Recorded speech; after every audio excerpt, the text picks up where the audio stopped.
Gandang gabi, Bibi! Kasama mo na ang Bibi mo sa radyo, DJ Biboy Bibo! Bibi, naniniwala ka ba na sa friendship daw, birds of the same feather flocks together?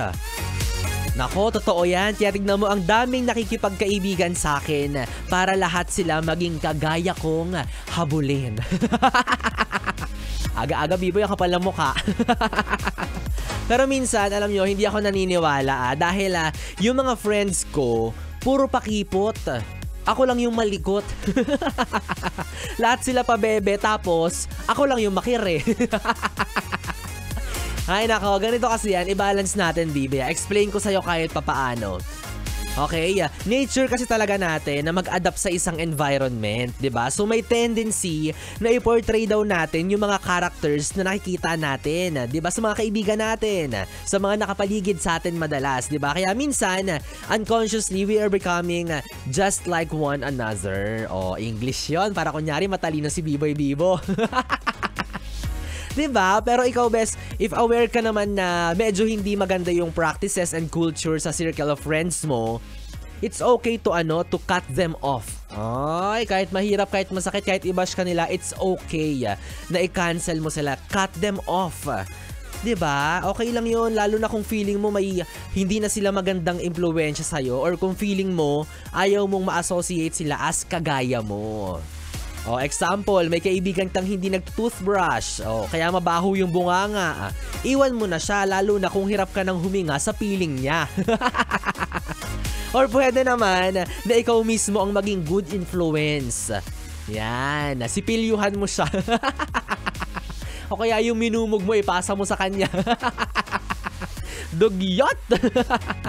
Ako personally, may iba-iba rin talaga akong set of friends. And masasabi kong iba-iba rin talaga yung behavior ko, depende sa kasama ko. Kaso, minsan, hirap na ako magpabago-bago ng pagkatao. Kaya ang ginagawa ko, lahat ng mga kaibigan ko, pinagsama-sama ko. Kaya lahat kami bibong-bibo. Lahat kami matigas na ulo, lahat kami makukulit na, ganyan. Kaya nga may kasabihan, di ba, na tell me who your friends are and I will tell you who my friends are. Para lahat tayo friends.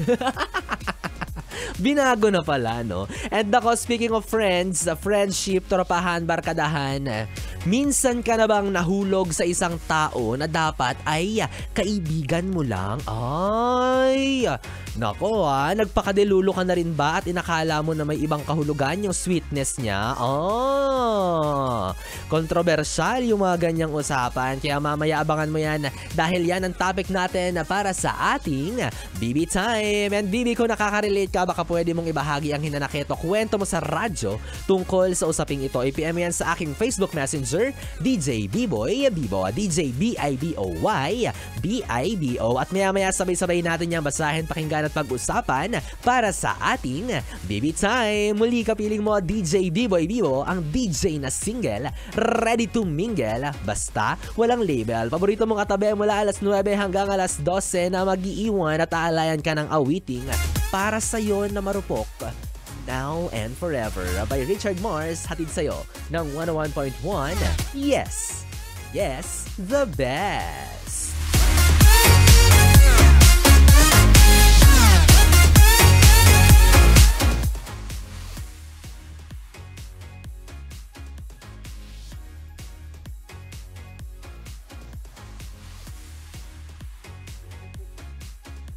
Ay, Diyos, sabi na ditiripan mo ako.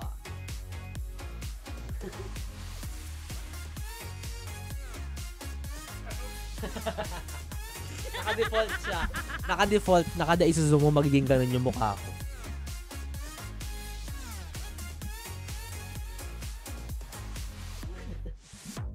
Ayun, sakit ng bigla ko na naman. Pag nagsasalita. Feeling ko kaya tinatagalan kay Joshua kasi nakaganto akong t-shirt. Diba kay Joshua? Naka-limitless.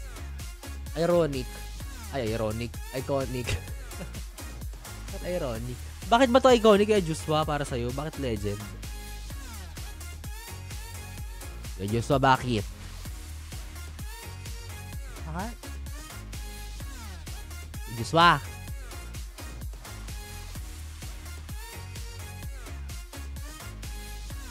Magiging meme talaga yung mukha na yan. Parang Tokomi. Ayun yung Tokomi, yung vlogger. Bye, Sir Glenn. Kaya Joshua, bakit iconic or legendary tong t-shirt? Ano sinasabi mo? Ah. Kala ko may scandal ako, tapos ito yung suot ko. Kinabahan ako bigla. Kung meron lang, sinendan ko pa kayo isa-isa.